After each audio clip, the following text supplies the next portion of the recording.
దుర్గామాత నవరాత్రి ఉత్సవాల్లో రెండవ స్వరూపం బ్రహ్మచారిణి.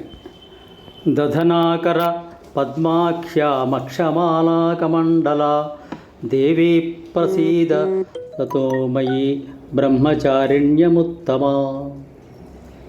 దుర్గామాత రెండవ స్వరూపం బ్రహ్మచారిణి. బ్రహ్మ అంటే తపస్సు ఆచరించినది.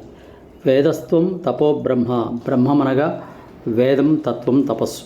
ఈ తల్లి తన కుడి చేతిలో జపమాలను, ఎడమ చేతిలో ఒక మండలాన్ని ధరిస్తుంది.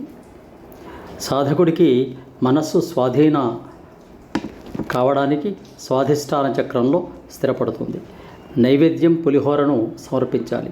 అమ్మ బ్రహ్మచారిణి స్వరూపిణే కాకుండా బ్రహ్మమే తానైన స్వరూపంగా భాసమానవుతూ ఉంది. ఈ ఉత్సవాల్లో అమ్మవారిని ఈరోజు బ్రహ్మచారిణిగా తలుస్తారు. సబ్స్క్రైబ్ ఆచార్య.